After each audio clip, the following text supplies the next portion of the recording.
देखिए, राहुल को आप छोड़िए, थोड़ी सी मैं आपसे आपकी समस्या के बारे में और भविष्य के बारे में बोलना चाहता हूं।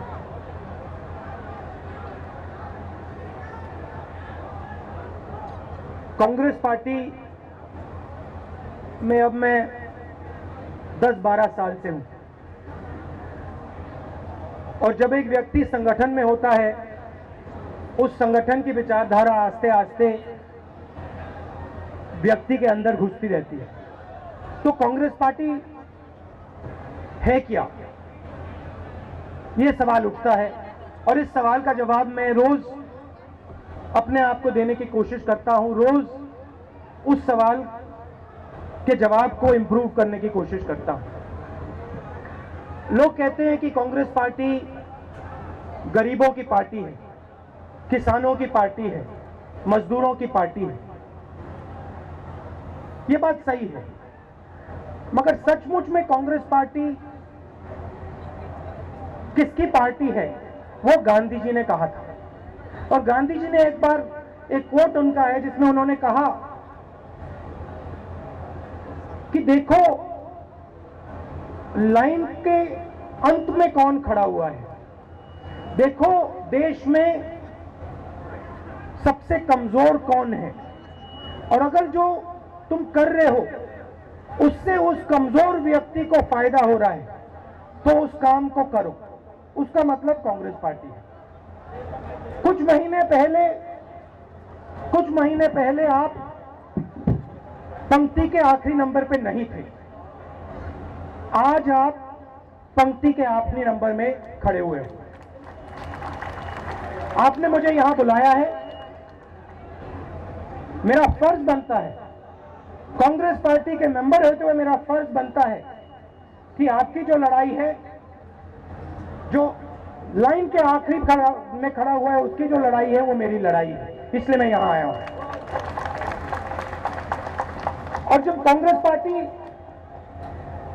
बात उठाती है तो सिर्फ स्टेज से एक बार बोलकर घर नहीं जाती। अगर आपने मुझे यहां बुलाया है तो मैं आपके साथ यहां सिर्फ भाषण नहीं देने आया हूं, मैं आपके साथ खड़े होने आया हूं, और मैं हटने वाला नहीं हूं।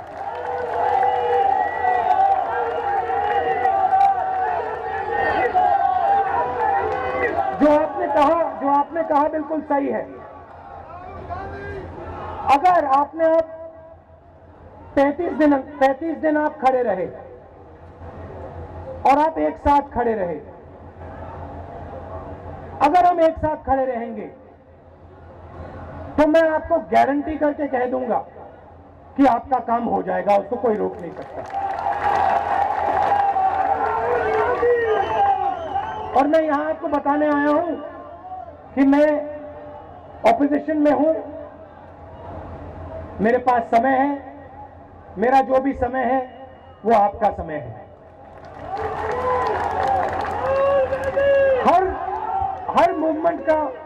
हर मूवमेंट का सिंबल होता है, चिन्ह होता है, और जो मोदी जी ने मेक इन इंडिया की बात की है, ये हिंदुस्तान में ऐसा ही मूवमेंट 60-70 साल पहले चला था। उसका सिंबल आपको याद होगा, उसका सिंबल चरखा हुआ करता था। और जो गांधी जी ने कहा था, जिस सिंबलिज्म से, जिस मूवमेंट से हम अंग्रेजों से लड़े, वो मेक इन इंडिया मूवमेंट थी। और जब मोदी जी ने मेक इन इंडिया अनाउंस किया तो मुझे काफी अच्छा लगा कि हम हिंदुस्तान में बनाने की बात कर रहे हैं। आमतौर से फोन चाइना से आता है, जापान से आता है। मुझे अच्छा लगा कि प्रधानमंत्री ने कहा कि अब हम मेक इन इंडिया करेंगे। जब उनका चिन्ह मैंने टीवी पे देखा, जब मैंने मेक इन इंडिया का बब्बर शेर टीवी पे देखा, तो मेरे दिमाग में सवाल उठा, गांधी जी ने मेक इन इंडिया का सिंबल चरखा बनाया था, नरेंद्र मोदी जी ने मेक इन इंडिया का सिंबल बब्बर शेर क्यों बनाया? इस बब्बर शेर के पीछे कौन सी शक्तियां हैं? हमारे चिन्ह के पीछे वो जो चरखा था उसके पीछे भी शक्तियां थी। उसके पीछे कौन सी शक्तियां थी?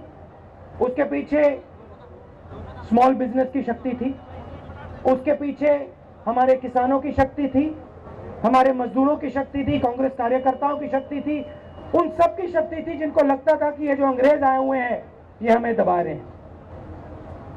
तो मैंने अपने आप से पूछा, ये जो सिंबल है बब्बर शेर का, ये किसका है? इसके पीछे किसकी शक्ति है? और ये जब बोल रहा है टीवी पे, इतनी जोरों से बोल रहा है, इसको कौन बुला रहा है? और जब मैं यहां आया हूं, अब मुझे बात समझने में आई है। ये जो बब्बर शेर है, जो मेक इन इंडिया का बब्बर शेर है, इसके पीछे 5-10 बड़े उद्योगपतियों की शक्ति पड़ी हुई है। और आज ये जो मेक इन इंडिया का बब्बर शेर है, एक्साइज के माध्यम से ये छोटे बिजनेसमैन का गला पकड़ने की कोशिश कर रहा है। ये सच्चाई है। जब Modi ji make in India की बात करते हैं, वो 5-10 बड़े बड़े उद्योगपतियों की बात करते हैं। अभी मुझे आपने कागज दिया और इस कागज में लिखा है 6 करोड़ लोग आपके बिजनेस में काम करते हैं। उनके पास 10,000 करोड़ रुपए की फैक्ट्री नहीं है, उनके पास छोटे छोटे कारखाने हैं।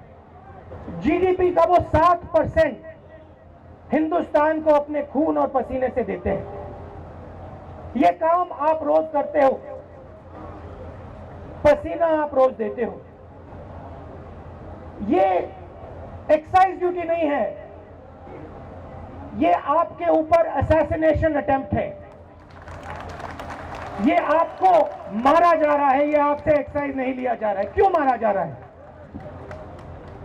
क्योंकि इसका फायदा किसको होगा?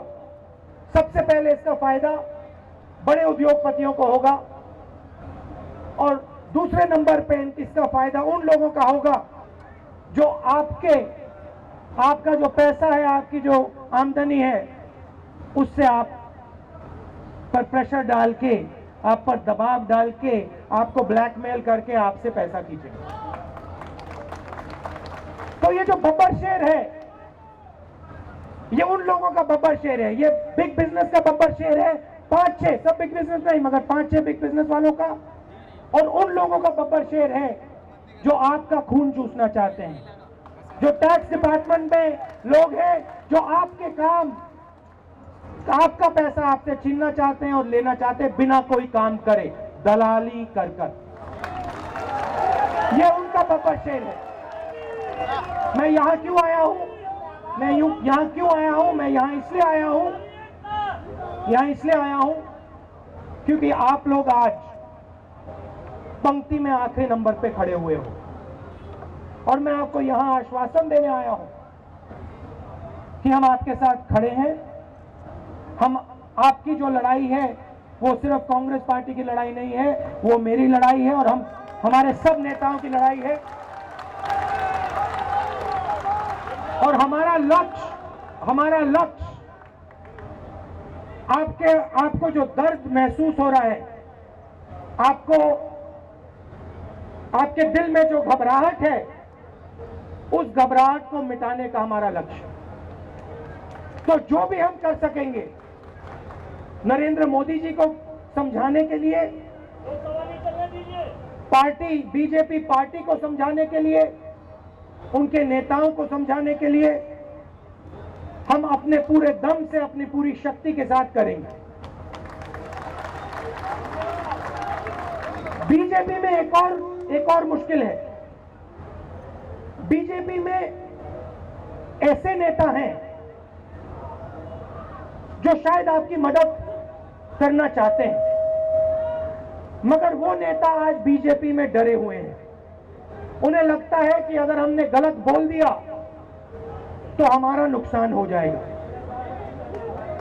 वो भी बात है, क्योंकि मोदी जी मन की बात बता देते हैं, मगर जो दूसरों के मन में बात होती है, चाहे वो किसानों के मन में बात हो, मजदूरों के मन में बात हो, या आज छोटे हमारे बिजनेसमैन जो सोना का काम करते हैं, ज्वेलर्स की मन की बात हो, वो सुनना नहीं चाहते। मेरा काम आपकी जो आवाज है उनके कानों तक पहुंचाने की का है, और मैं करके दिखाऊंगा ये काम।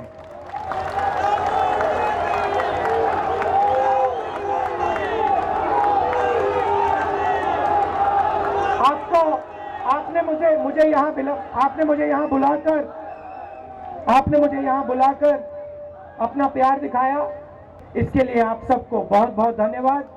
जो भी छोटे बिजनेसमैन हैं, किसान हैं, मजदूर हैं, गरीब लोग हैं, जिनको लग रहा है कि हिंदुस्तान में हमें दबाया जा रहा है, हमें कुचला जा रहा है, हमें कल नहीं दिखाई दे रहा है, हम उनकी पार्टी, हमारी लड़ाई उनकी लड़ाई है। धन्यवाद। जय हिंद। नमस्कार।